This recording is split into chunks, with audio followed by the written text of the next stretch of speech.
Sembahyang yang diperintah oleh Allah Subhanahu Wa Taala ialah supaya kita mendirikan sembahyang. Sembahyang yang didirikan itu ada mempunyai dua bahagian, zahir sembahyang dan batin sembahyang. Seperti yang Allah sebutkan dalam firman-Nya, Bismillahirrahmanirrahim, Aqimis solah li dzikri. Aqimis solah li dzikri, dirikanlah sembahyang untuk ingat aku. Ini berdasarkan pada ayat ini, sembahyang terdiri daripada dua bahagian, zahir iaitu perbuatan sembahyang itu sendiri, dan yang batin ialah ingat Allah di dalam hati. Ingatan kita kepada Allah dalam hati itulah khusyuk. Jadi, tafsiran yang tepat tentang khusyuk itu ialah hati kita ingat Allah. Setakat mana hati kita ingat Allah, maka setakat itulah khusyuk kita. Yang berarti kalau seorang sembahyang itu tak ingat Allah, tak ada khusyuk. Berarti dia sembahyang buat yang zahir, yang batinnya tak ada. Dan dari sini juga saya sebutkan bahawa kita memerlukan kepada dua ilmu sekurang-kurangnya, iaitu ilmu fiqh untuk membolehkan kita melakukan sembahyang, dan ilmu tasawuf untuk membolehkan kita macam mana kita nak ingat Allah dalam sembahyang. Kerana hanya dalam tasawuf saja diajarkan, diterangkan dan diajarkan bagaimana cara atau kaedah kita nak ingat Allah Subhanahu Wa Taala. Sebab itulah Imam Malik ada menyebutkan, siapa yang beramal dengan fiqh saja tanpa tasawuf, dia jadi fasik, artinya dosa besar. Dan siapa yang beramal dengan tasawuf saja tanpa ada fiqh, dia jadi zindik kerana tidak melakukan apa yang Allah suruh. Dan siapa yang menggabungkan kedua-duanya, ilmu fiqh dan ilmu tasawuf, maka amalannya, niatnya, zahir batinnya sampai kepada hakikat ibadat atau ketakwaan yang sebenar-benarnya yang dikehendaki oleh Allah Subhanahu Wa Taala. Kemudian sudah saya terangkan juga bahawa khusyuk itu dua bahagian, khusyuk pada anggota dan khusyuk dalam hati. Berdasarkan kepada hadis Nabi Muhammad sallallahu alaihi wasallam yang menyebutkan, la khasi'a qalbuhu la khasi'at jawarihuhu. Kalaulah sahabat kita yang sedang sembahyang ini khusyuk hatinya, maka anggotanya juga khusyuk. Khusyuk anggota itu ialah tenteram, tidak bergerak-gerak, ya, tertib. Jadi sehingga kita tahu bahawa orang itu betul-betul hatinya menumpukan perhatian kepada Allah, fikirannya juga menumpukan perhatian kepada Allah, sehingga berkesan kepada tubuhnya itu tidak bergerak kecuali dikehendaki di dalam sembahyang. Tuan-tuan dan puan-puan sekalian, akhir sekali saya terangkan bahawa khusyuk sembahyang orang-orang mukmin ini terbagi kepada 4 bahagian. Berdasarkan kepada 4 bahagian orang-orang mukmin. Yang pertama ialah khusyuknya orang awam. Oleh kerana orang awam hatinya lalai, maka tentulah khusyuknya orang awam tu hanya pada zahir anggota, insya-Allah tidak bergerak-gerak, dijaga gerakan. Tapi hati orang awam memang tidak boleh khusyuk dalam sembahyang kerana hati mereka lalai. Hati yang lalai maka tidak boleh ingat Allah Subhanahu Wa Taala. Kedua, khusyuknya golongan salik. Oleh kerana golongan salik hatinya sudah diubahkan oleh Allah daripada lalai kepada sedar, atau daripada ghaflah kepada yaqadah, maka golongan salik mula khusyuk di dalam sembahyang mereka. Dan khusyuk mereka ini dinamakan khusyuk khaufin.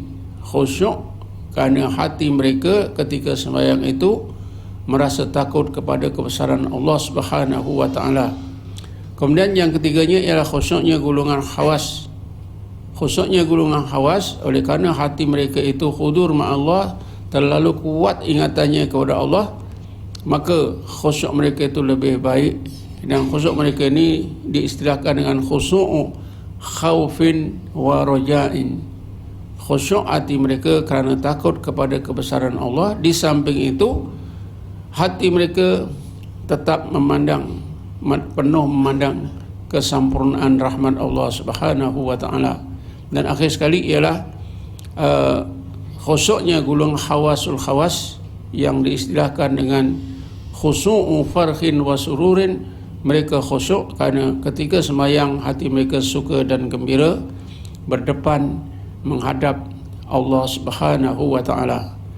Yang mana kadang-kadang disebutkan juga dengan istilah khusyuk qurratu ainin. Khusyuk ketika sembahyang kerana rasa kasih kepada Allah dan Allah kasih kepada dirinya kepada hambanya itu. Inilah di antara kesimpulan yang telah saya terangkan pada kuliah yang lepas. Tuan-tuan dan puan sekian, tadi saya mulakan dengan membacakan satu ayat Quran yang juga saya telah bacakan pada kuliah yang lepas. Ayat yang saya bacakan tadi boleh kita lihat dari banyak sudut berhubung dengan sembahyang. Bismillahirrahmanirrahim. Wasta'inu bis-sabri was-salah wa innaha lakabiratun illa 'alal khashiin. Hendaklah kamu minta pertolongan kepada Allah dengan cara bersabar dan sembahyang. Sesungguhnya sembahyang itu sangat berat untuk dilakukan kecuali ke atas orang-orang yang khusyuk. Dengan sendirinya tuan-tuan kita dapat tahulah, kalau kita merasa bila nak kerjakan sembahyang itu susah payah, berat, itu menunjukkan kita bukan jenis orang yang khusyuk. Orang yang khusyuk sembahyang ini merasa ringan. Sebab itulah dinamakan tiang agama. Nak dirikan tiang agama bukan senang tuan-tuan, berat. Jadi tiang agama yang lain-lain itu dinding-dindingnya apa semua akan bergantung kepada sembahyang. Sebab itu kita perlu khusyuk. Bila kita khusyuk, barulah sembahyang kita betul, barulah kita rasa ringan.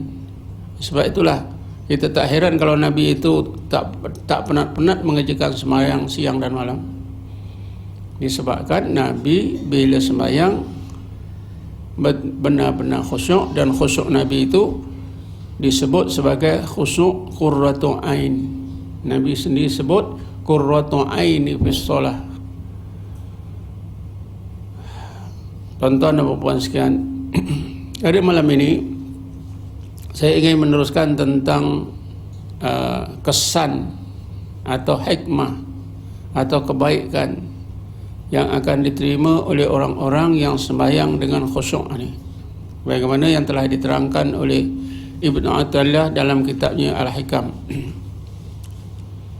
Bila kita sembahyang dengan khusyuk, maka kita akan dapat kurnia, berbagai kurnia daripada Allah Subhanahu wa taala yang tak akan didapati oleh orang yang sembahyang yang tidak khusyuk. Yang pertama sekali, kata Ibnu Athaillah, as-salatu mutahharatun lil qulub min adnasil dhunub. Sembahyang itu adalah pencuci hati, pembersih hati. Kita pernah juga mendengar hadis Nabi yang menyebutkan inna likulli syai'in saqlatan wa saqlatil qalbi dzikrullah. Sesungguhnya tiap-tiap sesuatu itu ada penggilapnya yang boleh menggilap dan mengilatkannya, membersihkannya. Dan sesungguhnya penggilap pembersih hati itu ialah zikrullah. Ya. Itu hadis Nabi. Ya. Tapi di sini Ibnu Athilah kata, as-salatu mutahharatun lil qulub min adnasiz dzunub. Sembahyang itu adalah pembersih hati daripada berbagai kekotoran dosa. Sebenarnya bukanlah kata-kata Ibnu Athilah ni berlawanan dengan maksud hadis Nabi, tidak. Malahan kata-kata Ibnu Athilah ni tadi selaras dengan hadis Nabi tadi. Kalau Nabi kata tiap-tiap sesuatu itu ada alat penggilapnya. Nak kilatkan kereta ada alatnya. Nak gilap apa saja, cermin ada bahan dia. Apa saja ada. Tembaga ada, besi ada, semua ada. Jadi zikrullah, kata Nabi, itulah pengilat, pembersih hati. Ibnu Athilah menyebutkan sembahyang itu membersihkan hati, kan serupa. Tapi tidaklah berlawanan. Kalau Nabi kata zikrullah, Ibnu Athilah sembahyang itu selari, ya. Sebab di dalam sembahyang tadi kan ada ingat Allah. Aqimi solah li dzikri. Jadi ingatan kepada Allah dalam sembahyang itulah yang membersihkan hati daripada berbagai kekotoran dosa. Ya, samalah. Ini bermakna siapa yang sembahyang tidak khusyuk, tidak ingat Allah, hati tak boleh bersih lah. Kalau di luar sembahyang berzikir boleh bersihkan hati, di dalam sembahyang tentulah lebih hebat lagi bersihnya hati. Sehingga ada dosa-dosa yang sukar dibersihkan akan bersih menerusi sembahyang. Pasal apa? Kerana seseorang yang khusyuk di dalam sembahyang, ya, diingat Allah, ingat kebesaran Allah, menimbulkan rasa takut. Ingat kesambaran Allah, menimbulkan hatinya penuh berharap kepada rahmat Allah. Dua keadaan hati ini dapat membersihkan pengaruh nafsu daripada ruang hati. Memanglah kita diberitahu, ya, dalam Quran, dosa yang paling besar ialah dosa syirik. Dalam hadis pun itulah juga. Istanibu sab'a mubiqat, qalu wa ma hiya ya Rasulullah.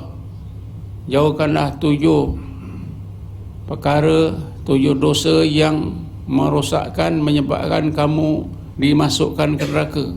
Apa itu ya Rasulullah yang 7 itu? Rasulullah menyebutkan asyirka billah. Pertama, syirik, menyekutukan Allah. Yang kedua, wasikhra,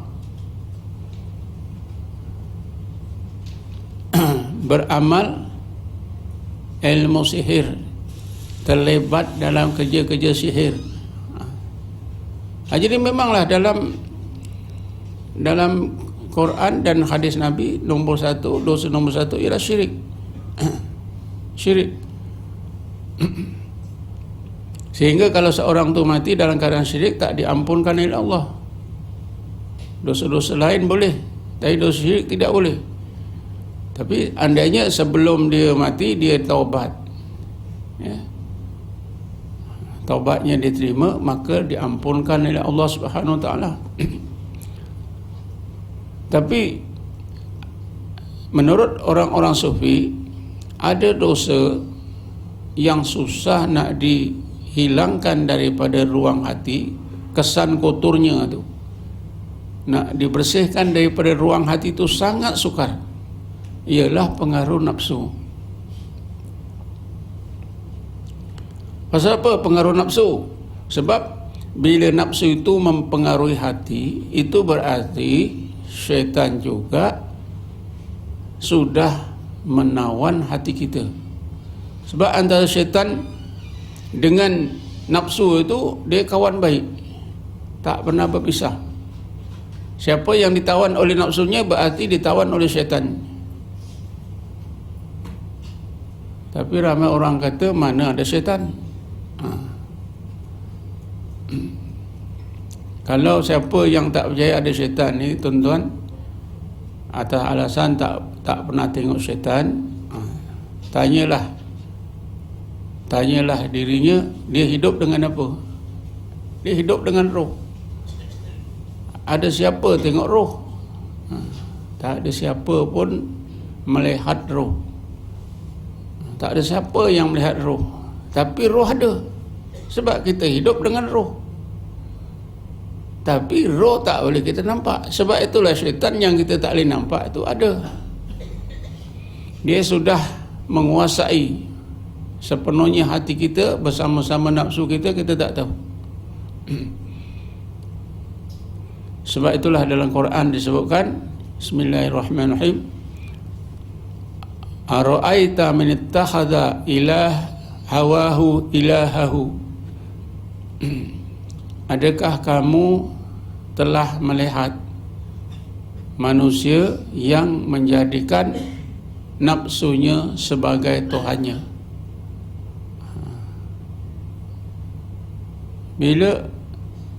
Sebab itulah bila nafsu mempengaruhi hati, berarti syaitan iblis juga menawan hati. Sebab itu kesan dosa daripada nafsu ni, pengaruh nafsu susah nak dihilangkan. Tapi bila kita mengerjakan semayang, dosa-dosa kerana pengaruh nafsu ini boleh bersih. As-salatu mutahharatun lil qulub min adnathidz dzunub. Daripada berbagai kekotoran disebabkan berbagai dosa, terutamanya dosa-dosa yang sukar dibersihkan. Kan lebih-lebih lagi ada yang dinamakan sembahyang taubat. Sembahyang taubat ni sembahyang memang khusus untuk membersihkan dosa kita.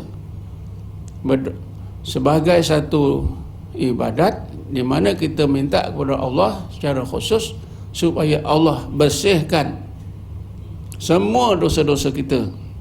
Apa dia? Yang lepas, yang akan datang, yang kecil, yang besar, yang zahir, yang batin, yang sengaja, yang tak sengaja, apa saja kita minta. Ada sembahyang sunat taubat. Lebih baik lagi ada sembahyang sunat awabin.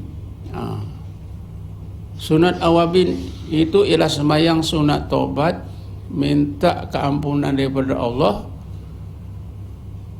kalau ada lintasan-lintasan yang jahat di dalam hati, sifat-sifat yang tak sesuai, yang tak dikehendaki oleh Allah di dalam hati kita. Awabin yang membuat sembahyang sunat awabin ini ialah nabi-nabi dan rasul-rasul. Misalnya Nabi Muhammad SAW ni, Nabi Muhammad SAW dalam perjalanannya ke perang Tabuk. Tabuk ini di Jordan. Di sana ada Universiti Tabuk sekarang ni. Jadi Nabi berangkat membawa tentera Islam daripada Madinah 1 bulan sampai sana. Balik 1 bulan. Cara dulu tuan-tuan dalam musim panas memang sukar tuan-tuan, disebut dalam Quran fi sa'atil usra kataballahu 'alan nabi wal ansara wal muhajirina walladzina amahu fi sa'atil usrah. Saya lupa ayat ni lah. Tapi yang kita nak ingatkan ialah sesungguhnya Allah telah menerima taubat Nabi, taubat golongan muhajirin, golongan ansar dan muhajirin, yang siapa-siapa yang bersama dengan Rasulullah SAW fi sa'atil usrah, di masa yang sangat sukar. Macam mana tak sukar tuan-tuan? Sebulan pergi ke Tabuk, balik sebulan, musim panas. Yang paling sukar ialah makanan dan minuman, air. Jadi bila sampai satu tempat ada perigi, berebut-rebut tuan-tuan. Ni masalah rebut-rebut ni dah lama Nabi ada pun berebut-rebut. Berebut-rebut air, akhirnya orang muhajirin dan ansar dah bergaduh. Kalau dalam sejarah Islam, bergaduh besar lah, sampai hampir-hampir nak berbunuh. Baik, pada masa itu Rasulullah tentulah ada lintasan-lintasan yang tak baik. Itulah Rasulullah minta keampunan daripada Allah. Mungkin Rasulullah mengerjakan sembahyang sunat awabin. Itu disebutkan kataballah alan nabi. Sesungguhnya Allah telah menerima taubat Nabi. Wal muhajirin wal ansar, orang golongan muhajirin dan ansar. Jadi sembahyang sunat taubat ini memang sembahyang yang khusus membersihkan dosa-dosa kita. Memang elok sangat kalau selalu dilakukan. Kalau ikut Imam Ghazali, patutnya kita buat selepas maghrib. Taubat, sembahyang awabim dan sembahyang sunat hajat atau istikharah. Tuan-tuan dan puan sekalian, sebenarnya sembahyang ini membersihkan dosa ni bukan hanya membersihkan dosa-dosa orang yang mengerjakan sembahyang itu sendiri sahaja, tapi orang lain pun boleh. Orang lain pun boleh, dosa-dosa orang lain pun boleh bersih. Contohnya macam mana? Katalah kita dapat maklumat kawan kita dah terjebak dengan maksiat, kita diam-diam sembahyang sunat taubat.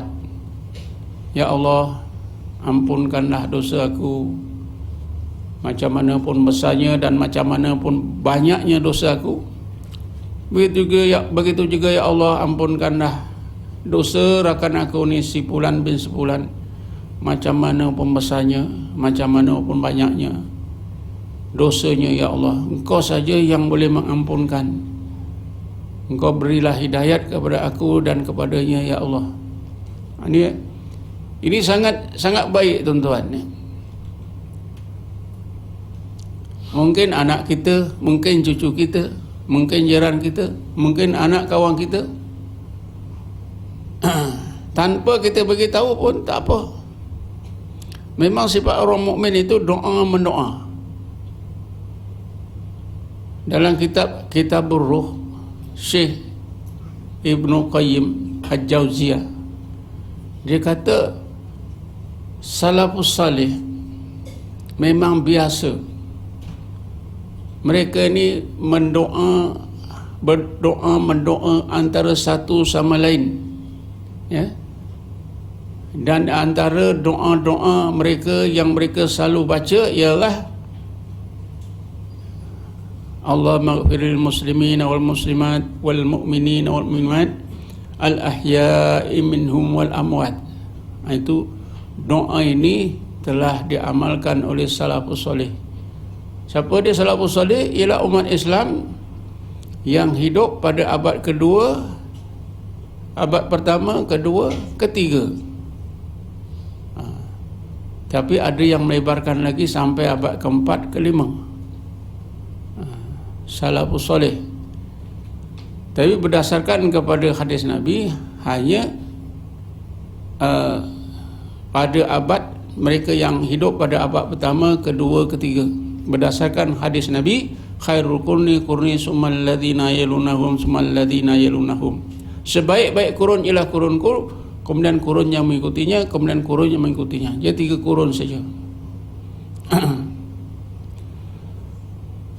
Tuan-tuan dan puan sekalian, jadi semayang ini boleh membersihkan bukan dosa orang yang semayang, tapi orang lain pun. Sebab itulah kalau kita bukan saja tadi orang-orang jahat, ada kita menghadapi saudara-saudara kita, rakan-rakan kita, orang kampung kita, dia susah nak meninggal dunia. Caranya ialah kita buat sembahyang taubat, macam yang saya sebut tadi. Selain daripada sembahyang taubat, sembahyang hajat.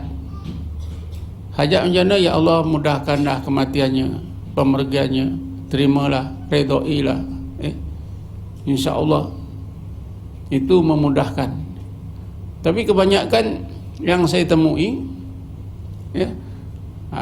bapa ke susah nak meninggal, dah 2 tahun ataupun dah 5 tahun, dah 2 bulan, ada 3 bulan, rata-rata akan sibuk mencari pawang. Bila jumpa pawang, pawang bagi azimat, ini taruhlah dekat bantal, bawah bantal si apa tadi, si ayah ke si ibu ke. Sudahlah dia sakit, susah nak meninggal dunia, jumpa pawang, diberinya tangkal. Jumpa pawang, diberinya minum air jampi. Sedangkan dalam Islam ni dah ada amalan, senang saja. Sembahyang sunat taubat, sembahyang hajat. Lepas itu bacalah sebagaimana yang Rasulullah suruh, baca Yasin. Lepas itu satu lagi kalau boleh surah Ar-Ra'du. Itulah yang saya belajar daripada guru saya. Yasin dengan surah Ar-Ra'du. Lepas itu doa. Kita jangan kalah kabut nak baca doa apa pula ni. Beli buku, beli kitab, mana ni doa orang susah mati. Bacalah doa yang biasa. Baca doa kunut, baca tahiyat. Assalamualaikum ayyuhan nabiyyu wa rahmatullahi wa barakatuh. Assalamualaikum wa ala ibadillahi salihin. Asyhadu an la ilaha illallah wa asyhadu anna Muhammadar Rasulullah. Allahumma salli wa sallim wa barik ala Muhammad wa ala ali Muhammad kama sallaita sallamta barakta ala Ibrahim wa ala ali Ibrahim fil alamin innaka Hamidum Majid. Allahumma hadina fiman hadait wa afina fiman afait wa tawallana fiman tawallait, sampai akhir. Campurlah doa bala, Allahumma dafa'anna minal bala wal waba wal asqam wal amrad wasihra wajina wasyayatina bimannika wa karamika ya dzal jalali wal ikram. Boleh. Doa-doa ini semua baik dibaca, tuan-tuan. Doa kunut itu. Tapi sayangnya kita baca doa kunut tu masa sembahyang subuh ya.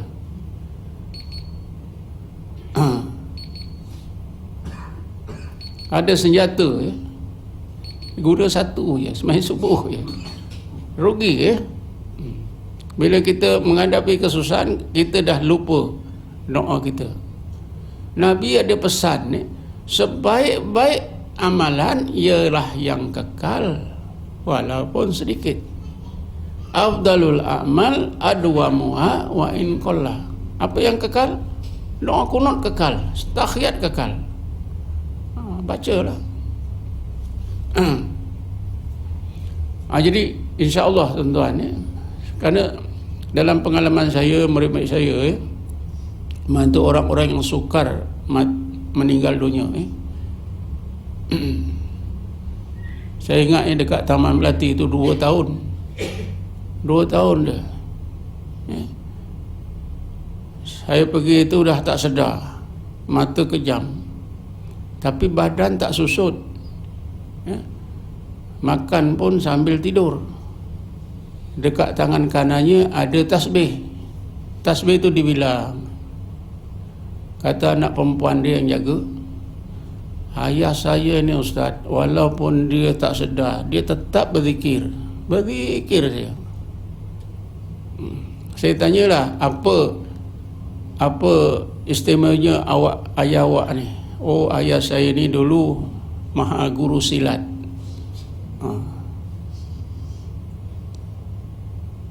Yang peliknya ustaz, adik-beradik saya semua tak mau tengok ayah walaupun dah 2 tahun macam ni. Saya seorang ni. Kerana saya seorang yang tak diajar silat. Yang lain tu semua belajar. Jadi pendekar semua. Tuan-tuan, bila saya buat sembahyang taubat, sembahyang hajat, lalu saya pegang-pegang tangan, urut-urut sikit, dia buang tasbih tu. Anak dia letakkan balik, buang. Saya kata pada anak dia, awak tahu tak, itulah tipu daya iblis tu, tipu daya syaitan. Nak tunjukkan pada awak, ayah ni orang alim, bertasbih walaupun tak sedar. Yang jalankan tasbih itu syaitan lah. Lepas saya buat macam itu tuan-tuan, 2 hari lepas itu dia meninggal dunia. Sudah 2 tahun. Sebab itulah ilmu persilatan ni memang bagi saya dan guru saya memang tak boleh, kerana itu tidak ada diajarkan oleh Rasulullah sallallahu alaihi wasallam. Banyak cerita-cerita yang macam ni tuan-tuan, sukarnya orang meninggal dunia. Caranya itulah, sembahyang taubat, sembahyang hajat, baca Yasin, baca surah Ra'du, berdoa. Siapa boleh buat? Tak payah kita sibuk-sibuk panggil pawang. Panggil pawang ni semakin karut. Ada seorang ayah kawan saya, bila nak meninggal dunia susah, jumpa pawang, kena buka siling atap. Ayah awak ni tertutup langit, buka siling, buka atap, nampak langit. Tak cukup itu saja, sembelih ayam. Tengah malam sembelih ayam, darahnya taruh kat pinggan. Ini kerja apa tuan-tuan? Ini kan kerja-kerja menyemah yang diharamkan, boleh menyebabkan terkeluar daripada Islam. Ini bukan kerja Islam. Dan Islam sudah ada. Kalau saya belajar macam-macam pun, inilah yang tuan-tuan nak guna untuk saudara-saudara kita, orang-orang kampung kita. Ini paling baik. Inilah cara Islam. Sembahyang, as-salatu mutahharatun lil qulub min adnasi dzunub. Bukan untuk orang yang sembahyang, tapi untuk saudara-saudara mara kita. Kita tengok yang kedua, hikmah sembahyang orang yang khusyuk yang kedua. Kata Ibnu Athilah, as-salatu istiftahun li babil ghuyub. Sembahyang itu adalah istiftah, ni macam istighfar. Dia punya pattern dia atau bentuk kata-kata tadi. Istighfarun, istiftahun. Kalau istighfarun minta keampunan, kalau istiftahun minta dibukakan. Maknanya sembahyang itu macam satu doa di mana orang yang sembahyang itu minta kepada Allah supaya bukakan pintu. Bukan sebarang pintu, tapi pintu alam gaib. Ada ke alam gaib pintunya? Langit pun ada pintunya tuan-tuan. Siapa tak percaya langit ada pintu, dia jadi kafir. Bismillahirrahmanirrahim. Wa putihatis sama'u fakanat abwaba. Maka dibukalah langit, maka langit itu berpintu-pintu. Allah bohong ke? Pintu hati ada tak? Kita dah baca pintu hati ni. Oh, pintu hati dia dah tertutup rapat. Alam ghaib pun ada pintunya. Bila kita sembahyang itu, Seolah-olah kita minta kepada Allah, ya Allah, aku nak tengoklah rahsia-rahsia alam gaib ni, engkau bukakanlah untuk aku. Itu semayang, tuan-tuan. Istiftahun li babil ghuyub. Sebab itulah ada ungkapan, ungkapan ini, kata-kata ini, ada ulama mengatakan hadis Nabi. Ya. Kalau dalam kitab Iqadul Himam itu, Ibnu Ajibah kata hadis Nabi. Ya. Setengah ulama kata itu kata-kata orang sufi saja, tapi dari segi makna betul, tak salah. Apa ungkapan itu?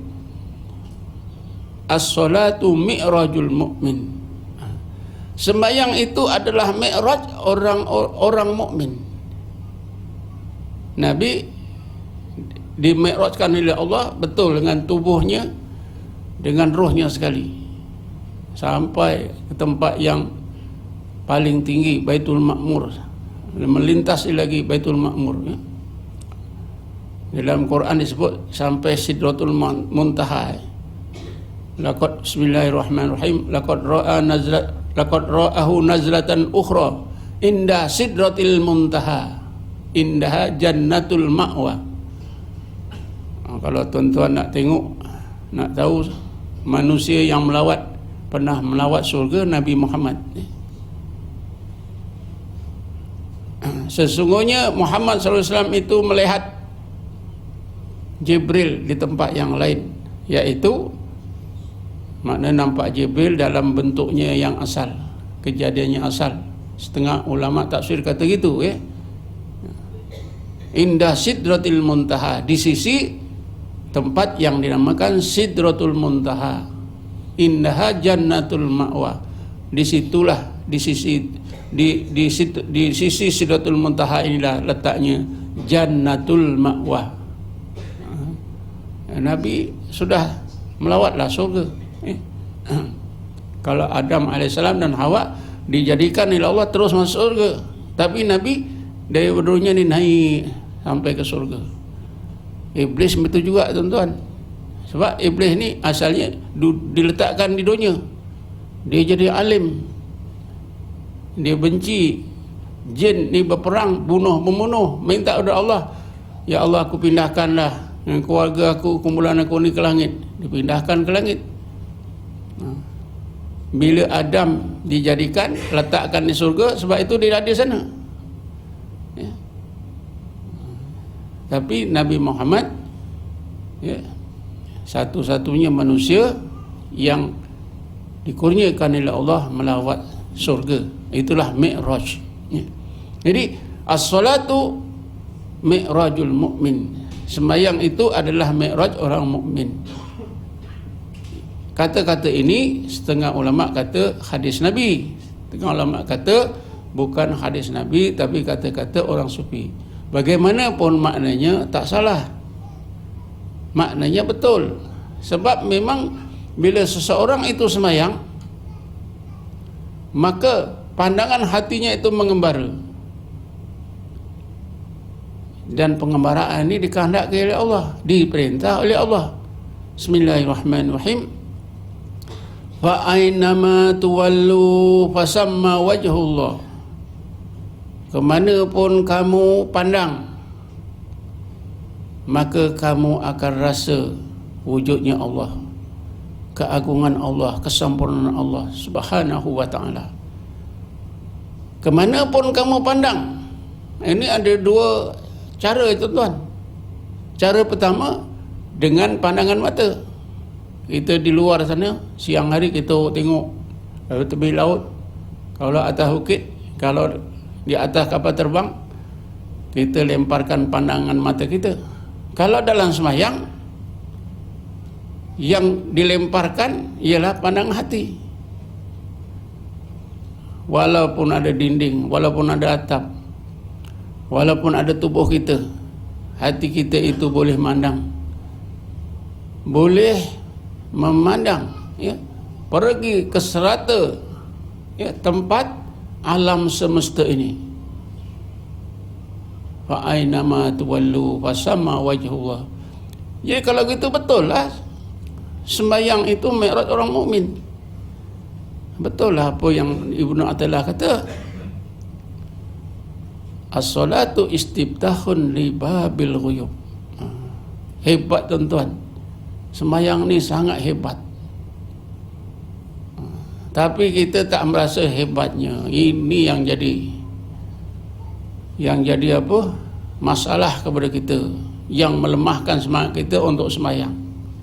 Pasal tak hebat. Kan perkara-perkara yang hebat itu jadi rebutan. Ada seorang sufi lah, saya ingat lah perkara hebat ni. Dia tengok, kata dia, aku tengok semua jalan penuh sesak. Semua jalan aku tengok penuh sesak, berebut-rebut manusia berjalan atas jalan itu. Sehingga dia rasa nak jalan tak ada tempat dah. Jam dengan manusia, bukan dengan kereta. Tapi aku tengok ada satu jalan lengang je. Aku ikutlah jalan yang lengang. Jalan yang sesak-sesak tu kena hebat, tuan-tuan. Rupanya jalan yang sesak-sesak ni menuju ke neraka. Yang lengang ni menuju ke surga.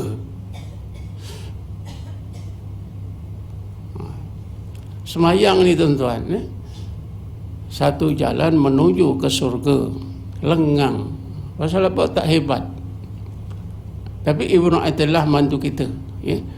Kehebatan semayang itu antara lain, kata beliau, istiftahun li babil ghuyub.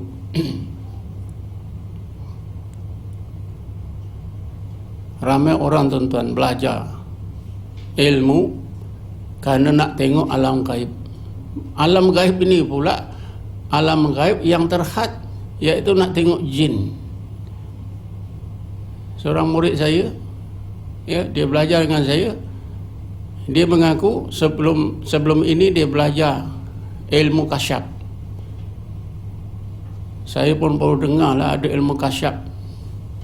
Macam mana awak belajar? Orang yang mengajar saya ni, dia suruh saya baca Fatihah satu hari 300 kali. Lepas tu baca Yasin ke apa, saya lupa berapa kali. Kena puasa 44 hari. Tak boleh makan benda-benda yang kena api. Kata susah tu. Jadi minum tu, tuan-tuan, dia terpaksa lah minum air tebu.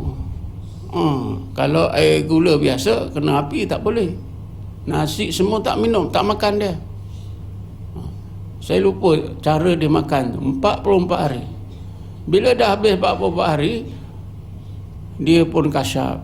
Dia nampak jin, nampak syaitan, nampak hantu, semua dia cerita saya. Saya kasyaf, saya duduk dalam alam kasyaf, ustaz tak macam saya. Saya gurunya di bawah dia lagi. Jadi tuan-tuan, sembahyang ni sebenarnya ialah ibadat. Kalau kita kerjakan dengan khusyuk, insya-Allah pintu alam gaib ini dibukakan oleh Allah.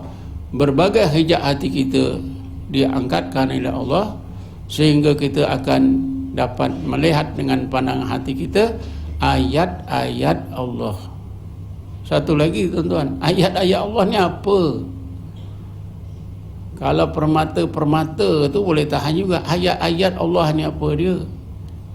Ayat-ayat Allah ni sangat hebat, tuan-tuan. Pasal apa? Nabi di Isra' Mi'rajkan pun untuk melihat ayat-ayat Allah. Disebut dalam Quran, ayat pertama surah Isra', Bismillahirrahmanirrahim, linuriyahu min ayatina, supaya kami perlihatkan kepada Muhammad sallallahu alaihi wasallam min ayatina, sebahagian daripada ayat-ayat kami. Jadi ayat-ayat Allah ni kan paling mahal, paling hebat.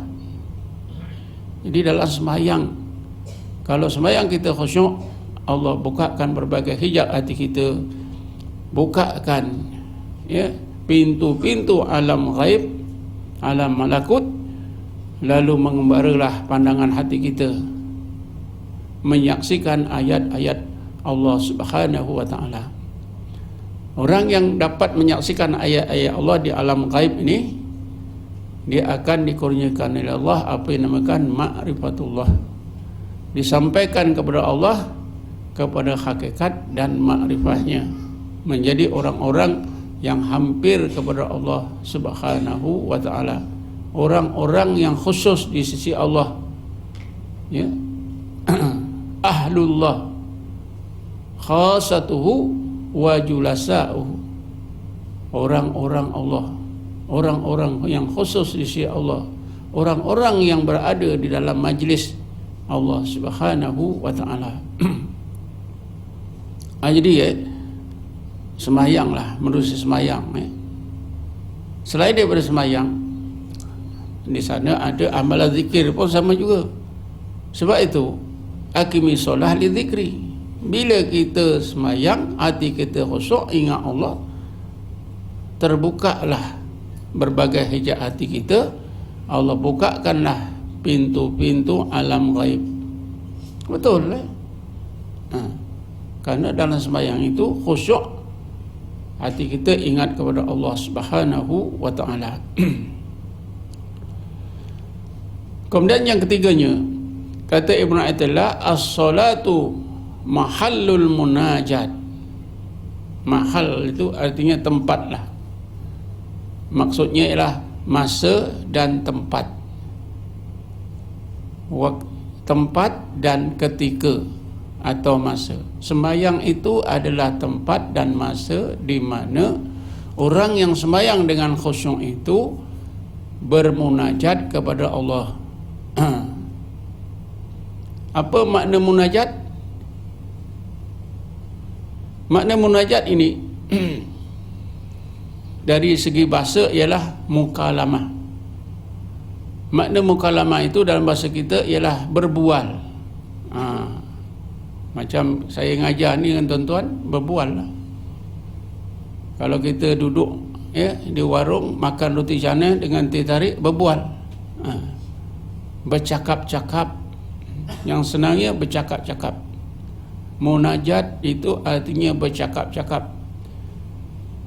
Ya, orang yang sembahyang dengan khusyuk ni seolah-olah dia bercakap-cakap dengan Allah. Tentunya dia rasa Allah itu sangat hampir, seperti yang berlaku pada Nabi Musa AS. Di dalam Quran disebut, Bismillahirrahmanirrahim, falamma ja'a Musa limiqatina wa kallamahu rabbuhu qala rabbi arini andur ilaika. Apabila Musa AS telah selesai menjalani masa yang ditetapkan oleh Tuhannya Allah selama 40 hari 40 malam, Tuhannya Allah bercakap-cakap dengannya. Ini mukalamah, inilah munajat. Tapi kita tak boleh bayangkanlah Allah di depan ke, Nabi Musa berhadapan Allah itu, kerana zat Allah itu tidak boleh dikenal, tidak boleh dirupa, tak boleh dibanding.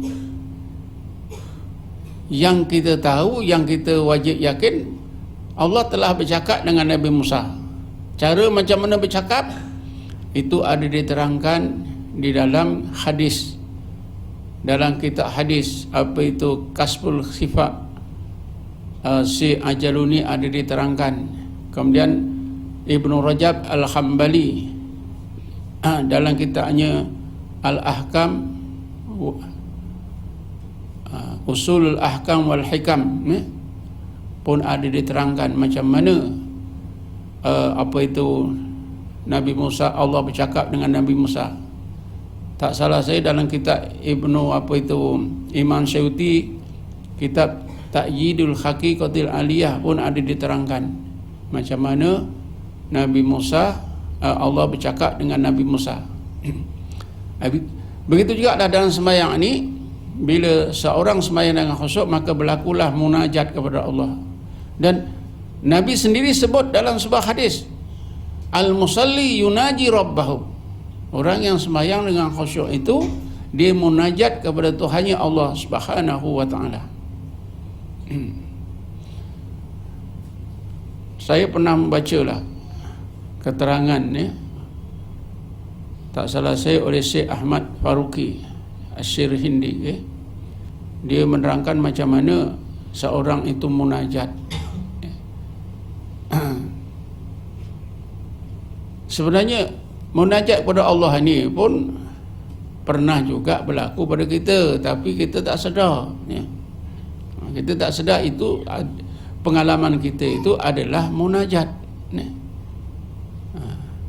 Kan misalnya macam ni, kita terlintas,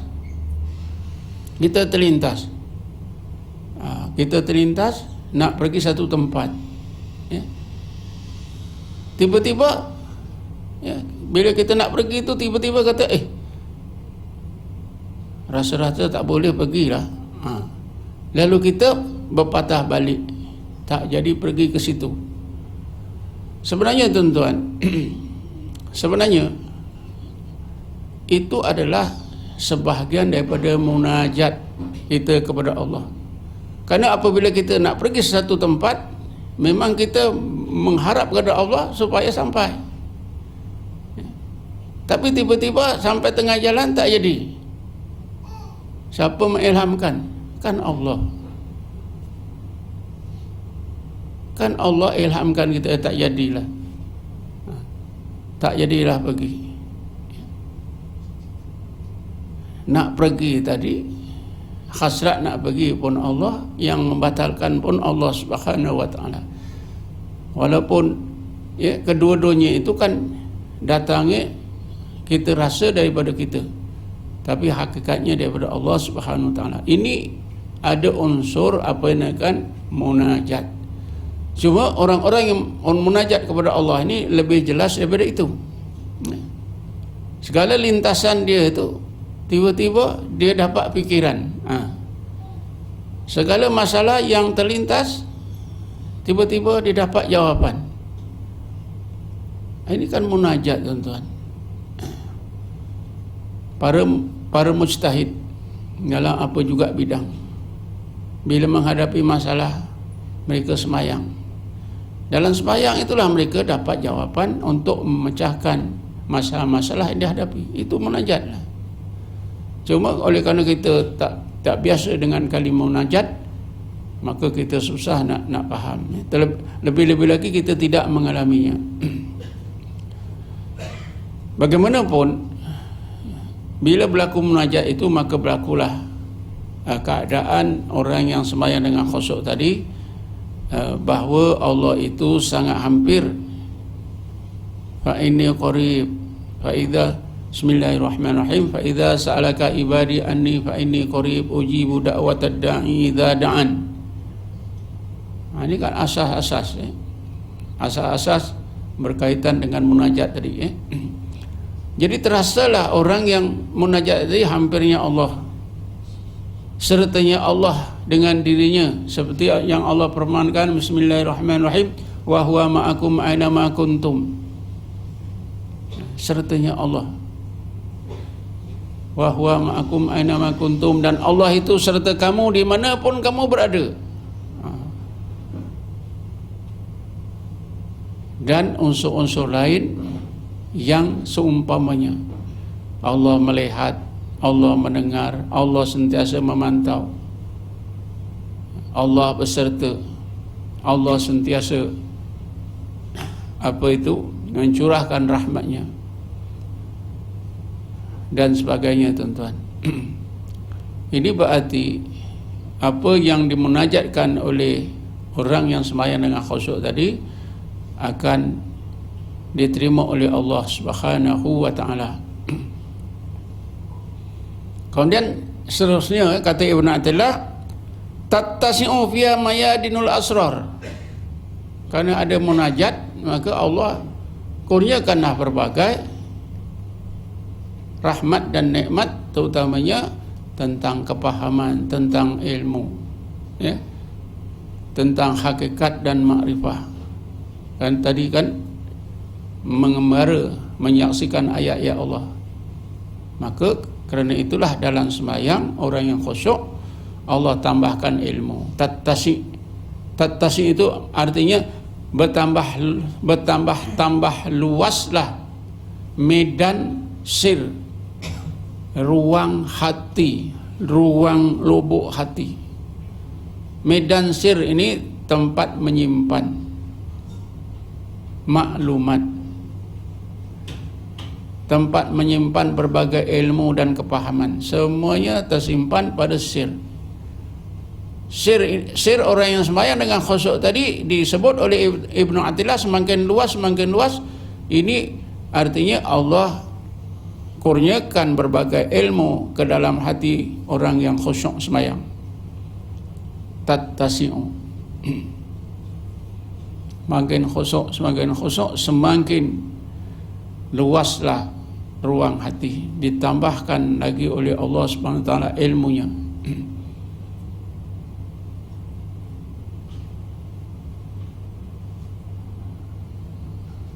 Kalau gitu, adakah orang ini dapat wahyu? Tidak, tuan-tuan, ya. Bukan dapat wahyu dalam sembahyang. Kan Quran itu ringkas, ya. Mujmal, ringkas, rumusan-rumusan yang ringkas. Huraiannya dihuraikan oleh Nabi setengahnya. Tapi ada lagi yang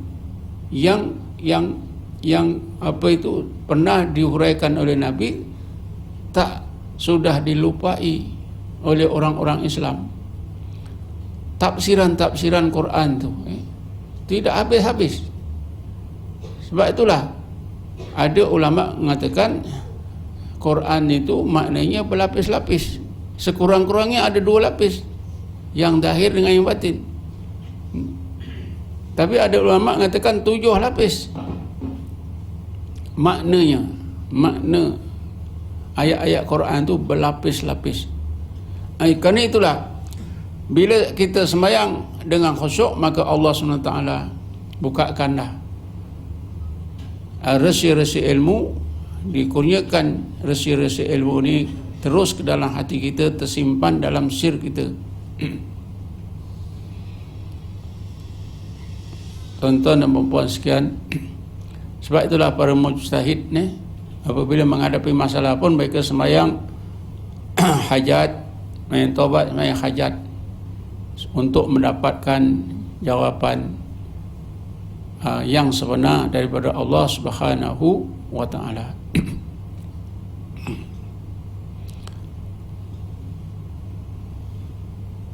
Karena itulah maka sembahyang itu juga merupakan satu madrasah, ya, satu madrasah yang boleh membentuk orang-orang mukmin gemar kepada ilmu, kasih kepada ilmu, suka kepada ilmu, sehingga orang yang benar-benar banyak ilmu tu dia merasakan tak ada ilmu. Bila sembahyang ditambahkan lagi ilmunya oleh Allah Subhanahu wa taala. Yang Nabi Muhammad pun dia satu masa dia merasa, ya, aku ni sebagai Nabi dan Rasul, umatku ramai, tapi rasa-rasa ilmu aku ni kurang. Lalu Allah SWT berfirman, wa qur rabbi zidni ilma. Ya Muhammad, engkau berdoalah, zidni ilma, tambahkanlah ya Allah aku ilmu.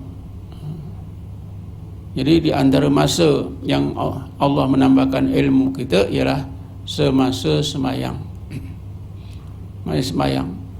Apa tidaknya tuan-tuan, bacaan Fatihah itu saja macam-macam.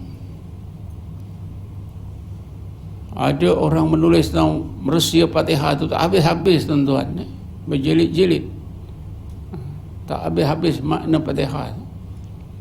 Jadi kan kita baca, kan kita bertasbih, kita bertakbir, kita bertahmid, kita baca tahiyat, kita baca macam-macam dalam sembahyang. Itu semuanya berkaitan dengan ilmu Allah Subhanahu wa taala.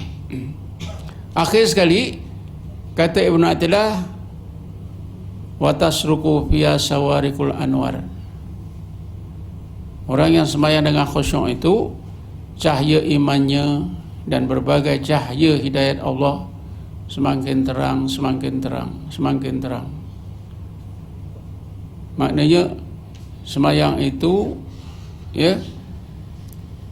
menjadikan orang mukmin itu semakin bertambah ilmunya, semakin cerdik dan semakin bertambah warak, makin bertambah baik. Pasal apa bertambah warak? Karena cahaya dalam hatinya itu berbagai cahaya semakin terang. Hukum cahaya ni sudah saya baca ikut Ibn Attillah. An-nuru al-anwaru lahal kasfu, atau an-nuru lahul kasfu. Cahaya itu tugasnya menampakkan apa yang tak nampak. Macam ni cahaya lampu kan nampakkan apa yang tak nampak bila tak ada lampu, bila tak ada cahaya.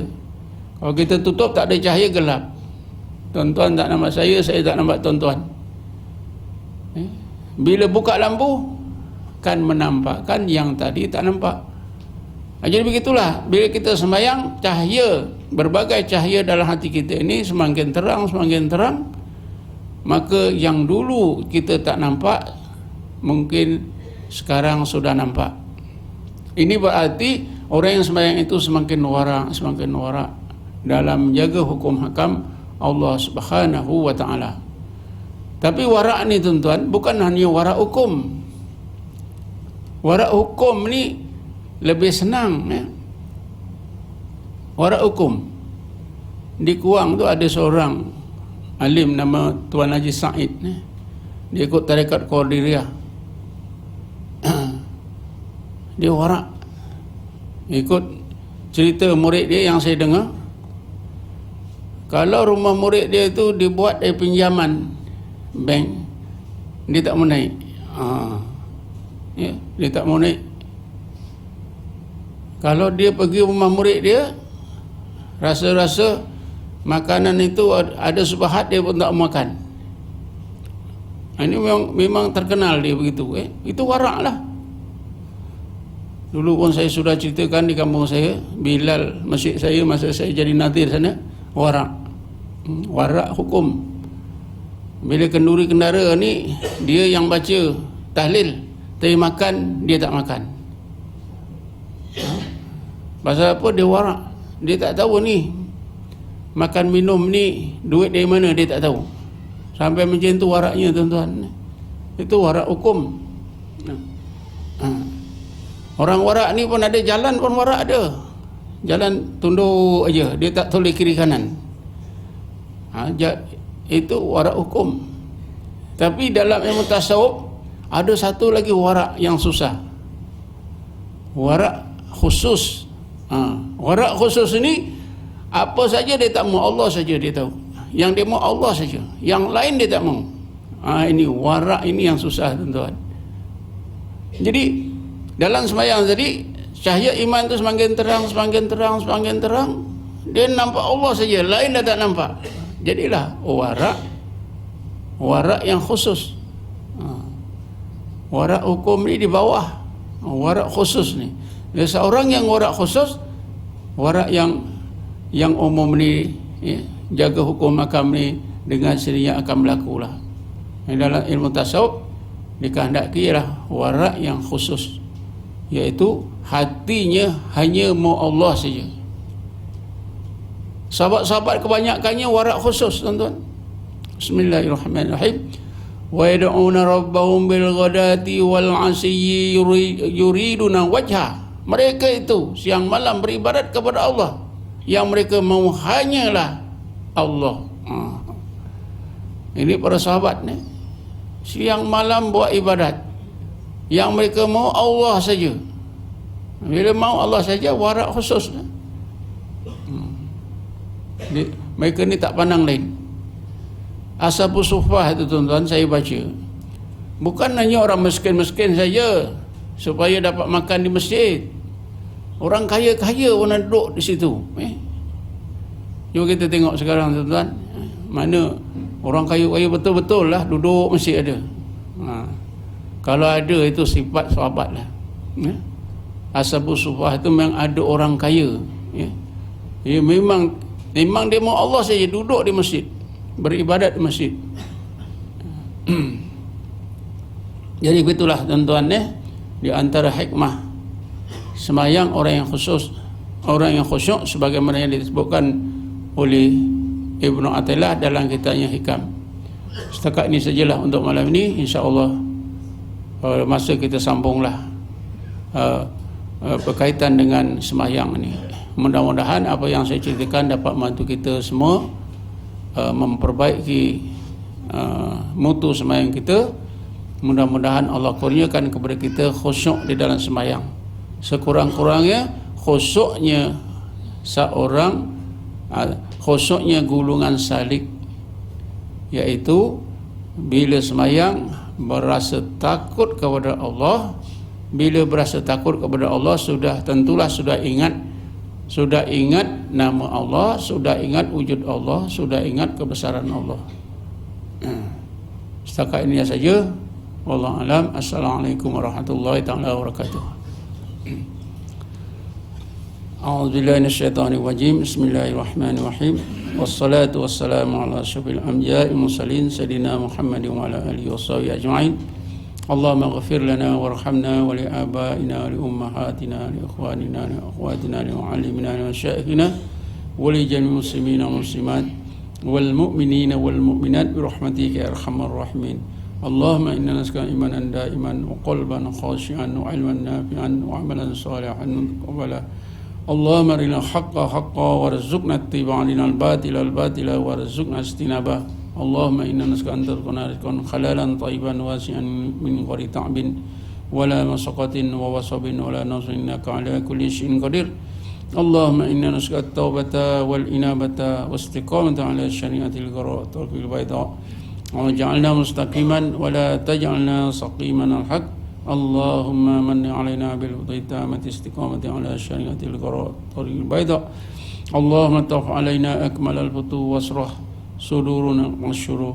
اللهم صل على سيدنا محمد نور الأنوار وعلى آله الأظهار وأسب الأحيار وسلم تسليما كثيرا يا أرحم الراحمين. الله يا رحمن الرحيم يا هادي المضلين يا ناصر المسلمين ويا رحم الضعفاء والمساكين. اجعلنا من أوليائك المتقين واخسرنا في زمرة المقربين وارزقنا خير الدارين وفتنا من شر كونين. ربنا آتنا في الدنيا حسنة في الآخرة حسنة وقنا عذاب النار. وصلى الله على سيدنا محمد النبي الأمي وعلى آله وصحبه وسلم والحمد لله رب العالمين. تقبل الله منكم وإياكم.